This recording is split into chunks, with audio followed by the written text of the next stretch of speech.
Graham Henry lost over 7 stone and has kept it off for over 10 years. That's over 98 pounds or 44 kilograms without dieting and without feeling deprived. He was diagnosed as obese as an 11-year-old child and struggled with his weight until his 50s. I'm going to let him tell you his story and give you the inspiration and insights you need to lose weight and keep it off. So, Graham, I know you've lost lots and lots of weight, and your weight problems really started when you were around 11 years old, I think. Yeah, that's more or less right. Remember at the time, for some reason, my parents were concerned because I was starting to put on weight. And I remember it was always a bit of a joke that I had a healthy like for salad sandwiches with lots of salad cream on it. I don't think that was the reason. I think it was probably various reasons.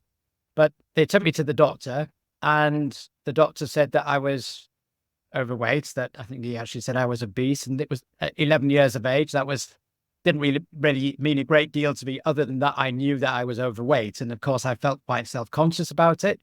And my mum asked the doctor, well, what can we do about it? And he said, well, he just has to eat less, which is all well and good. But to tell someone they have to eat less and for it actually to have an effect on losing weight is obviously, we know now that it's not as simple as that. It's much more complex. But I do remember actually going on some silly diets and eating, for example, for one day I ate just oranges, thinking that, if I can lose 2 or 3 pounds today just by eating oranges and I can repeat that regularly, that'll make it happen. Of course it didn't. You can't eat like that. You're not going to get, good nutrition. And I just didn't know how to do it. My parents didn't really know how to do it. They didn't have the information that we now have. So that situation just really happened again and again, happened over the years, that I just put on more and more weight and went through my university days and did what most students do, drank a bit too much and ate lots of fast food, pizzas and things. And of course that didn't help. And the problem it just, as I say, it continued through into my working life. I then had a job where I was traveling a lot around Europe, and I was staying a lot in hotels, maybe 2 or 3 weeks at a time abroad in Germany, traveling through Scandinavia, etc. And I was staying in the hotels, and I was eating breakfast in hotels, having lunch in a cafe, and eating dinner in a restaurant. Difficult. So difficult. And of course, you're on your own. There's not a great deal of interaction. So what do you do when you're on your own and it's in an evening? You go out and you probably eat a little bit more than you would normally eat, or you have some comfort food and you maybe have a couple of glasses of wine, go to bed, get up the next morning. There's a lovely breakfast buffet laid out for you, and too many temptations. So that just really worsened the problem. And that's really the pattern of my life up to my mid-40s. Roundabouts, well, actually, it was before my mid-40s that I had an issue, because I went to the doctor. I was actually living in Amsterdam at the time, and I went to the doctor because I was suffering from anxiety and panic attacks, and turned out that my blood pressure was high. And the doctor put me on blood pressure medication, and he also suggested I go on statins. So that was the start of a drug route. I remember being put on beta blockers, and I think I was on them for about certainly another 10 years or so. Eventually moved back to the UK, still overweight. By this time, it got to around about 17 and a half, 18 stone, which is well over 110 kilos. And of course, that was not good for my blood pressure. The doctors in the UK that I went to more or less reiterated what I've been told before, that, I was at higher risk of a cardiovascular event because of my weight being high, even though I was on blood pressure medication, and I should do something about it. Again, I asked, well, is there anything you can do to help me, to support me in losing the weight? Again, it was just the same old message. Well, you just need to eat less and eat the right things. Again, unless you know a lot about nutrition, those things kind of go over your head a little bit. It doesn't really mean much. And therefore, even though by this time, I wasn't really eating what I would describe really highly processed food. I kind of started to eat more healthy foods, but I was still probably eating too much in terms of portions. And also my lifestyle was still relatively sedentary. So, of course, the problem just, again, it didn't go away. So I was at a loss as to what to do. Around about 2009, something happened. I took up contact again with an old university friend, Annette, who I'd met back in Germany in 1983 in my year abroad as a German student. I'd loosely kept in touch with her over the years, but only, the odd postcard, etc. Anyway, I don't know how it all came about. I suppose we started emailing each other and we started visiting each other across the Pennines. And it was based in Cumbria, where she was working as a teacher, and I was based in York, which is where I'm from. And so we were traveling across every other weekend. And the way that she was eating at the time was completely different from me. And as you'll know from the interview that you've conducted with Annette, she'll explain how she discovered nutrition as a way of dealing with her endometriosis. So when we got together, I kind of more or less just fell into the pattern of what Annette was eating, which was lots of whole foods, mainly plant-based, not snacking between meals. And Annette's also incredibly active. She gets really restless if she's just sitting around. So she does a lot of walking. And again, I just fell into the same pattern of when I was with her doing that. And it began to have an effect because I noticed that my weight started to fall. We actually eventually got engaged, and then we got married, and we lived together. And of course, then every day I was sharing the same pattern of eating that Annette was doing. And that's where it really started. I started to lose weight gradually, consistently, maybe 3 or 4 pounds a month, I would say, maybe a little bit more. Nothing drastic, no counting of calories, no feeling of prohibition. I was really enjoying the foods we were having. They were very tasty, and it works. So I lost 1 stone, I lost 2 stone, I lost 3 stone, and got to the point where I'd started at around 18 stone. Again, I was saying about 110 kilos.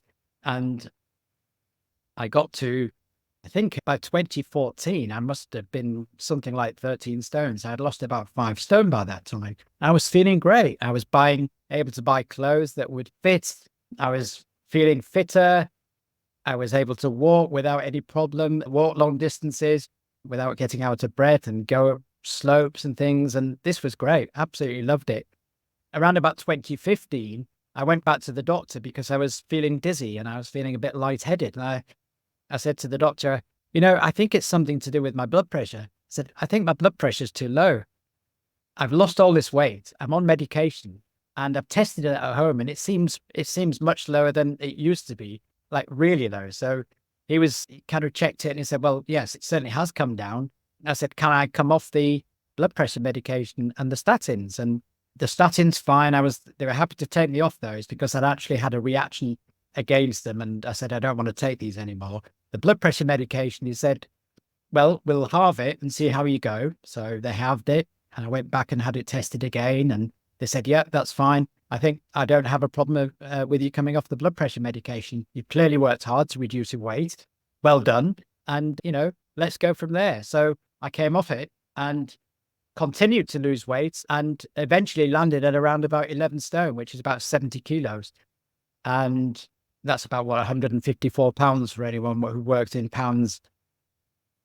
And that's it. I've more or less maintained that level of weight now for the last 9 years.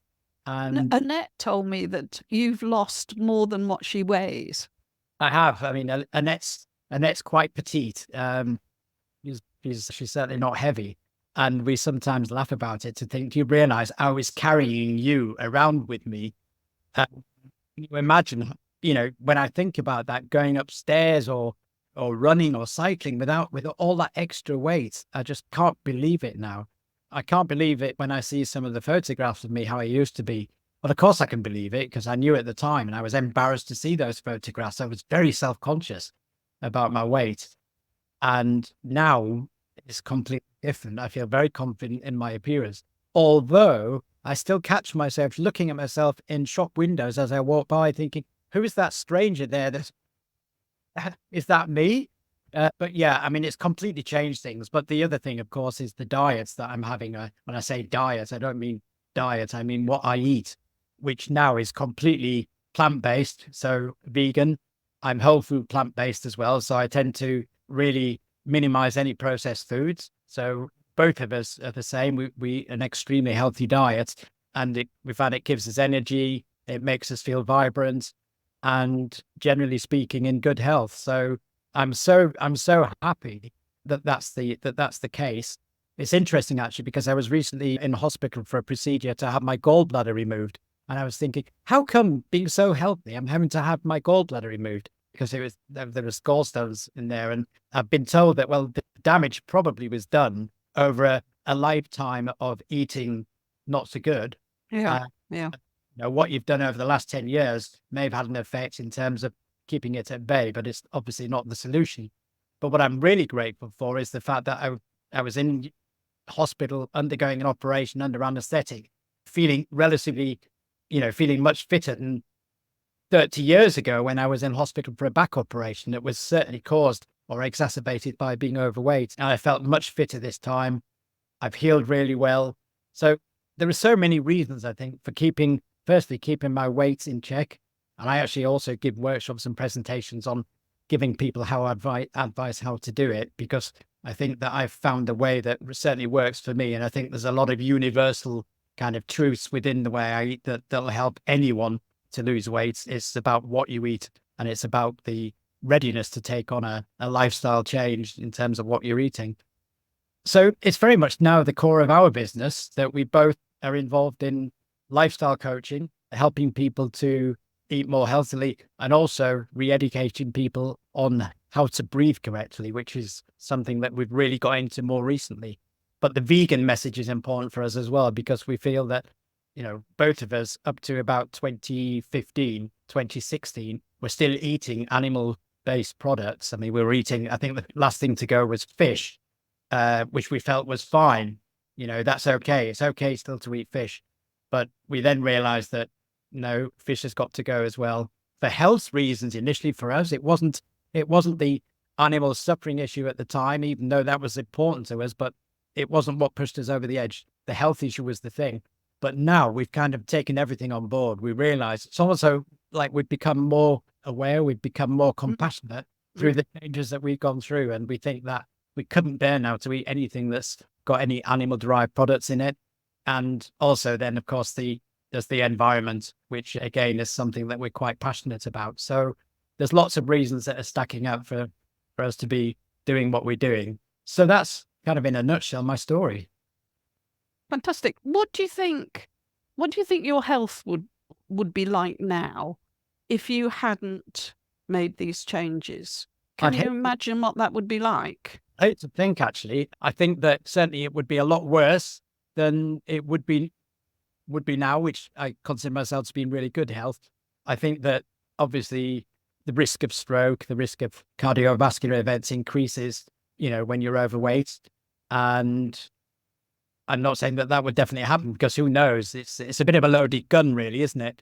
So yeah, I wouldn't really like to think, but I'm certainly happy that I made the changes that I have done. Yeah. And what would you say if somebody said, but I love bacon sandwiches, I love cake, I love whatever it is? I'd be miserable if I had to give up all that. Yeah, it's a really tough one, isn't it? Because we're so kind of tuned into having those foods that are giving us comfort and make us feel good, the quick fix, etc. And it does take a while to change your taste buds. I mean, we know this now. It's said that it can take up to 90 days to change habits and to change taste buds. But it does change. And when you kind of know a little bit more about the background as to why we crave those tastes, and you consider the fact that there's a very cynical food industry that's manufactured these foods to keep us hooked. So fat, the salt, the sugar, and how that has an effect on our brain, the dopamine hit that it gives us, that kind of thing. Knowing that is really key to actually resolving it, because if we can actually give ourselves the chance and the time to turn back those habits, to reverse those habits, knowing that our taste buds will change, that what might seem boring at the time. So let's say, for example, give someone a plate of salad and give someone a pizza. The chances are that most people would want the pizza, because again, it's playing to those taste cravings that we have. And the salad might be considered by some people as boring because it doesn't have that taste. But actually, when your taste buds change, you then begin to crave those healthy foods. Yeah. Can't imagine going back to the old foods. The sensation to me now of eating something that's really high in salt is really unpleasant. I don't ever add salt to foods. I use things like miso, for example, to give it a saltiness, but not actual table salt. And I think that it's just understanding that we can change those habits. Just give yourself time and maybe make small changes, adaptations to what you normally eat. So, for example, if you like something like spaghetti bolognese, instead of having a meat-based spaghetti bolognese, maybe replace that with lentils and all of the other things we add to it, the tomatoes and the spices and the herbs. That's what give it the taste. And ultimately, it changes things. Yeah. Yeah. I mean, I now crave salads if I don't eat. And I know a lot of people will think, how could you possibly crave salads? But it's because my taste buds have changed over the years. And I have salad, a big salad, at least once a day, a really big salad, at least once a day. And yeah, if for some reason I don't have a salad for maybe 1-2 days, I really crave it. Just like, maybe other people crave pizza or chocolate or bacon sandwiches or whatever it happens to be. And that seems to be very common among people who've adapted to a whole food plant-based diet, that gradually their taste buds change and they lose a lot of the cravings for that sweet, salty, high-fat foods. Yeah, and I don't want to make it sound too easy because it isn't, because I know it is a huge issue for people to change those habits. And it's also very much linked with memories, and perhaps people hark back to their childhood and having things that they enjoyed then, and maybe something that they ate with their grandparents or with their parents who maybe for some people they're no longer around. And to have those foods still gives them that feeling of comfort. And I can understand that. There is a very, very powerful thing at play there. Ultimately, I think it's also about your why. What's the reason that you want to lose weight? You've got to have a really good enough why. There are lots of people say that they will, but then perhaps they lose that will to do it because it's not strong enough yet. For me, that was the case. I know that I kept putting it off, and I kept putting it off because I thought, I'll do that next month. I'll go on a diet next month. Ultimately, it happened, and it was because I really knew for my own health I had to do something. And the inspiration for my change was Annette.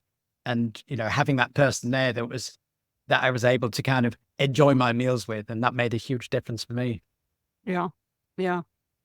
We'll put all the links so that people can contact you. They'll be all in the video description. And thank you so much. It's an inspirational story. I know people use that phrase a lot, but it truly is inspirational. And thank you for taking the time to share it with me. I just wanted to say thank you for your time. And as I said recently, you're an inspiration to us and to many people as well. So keep on doing the great work that you're doing. Thank you.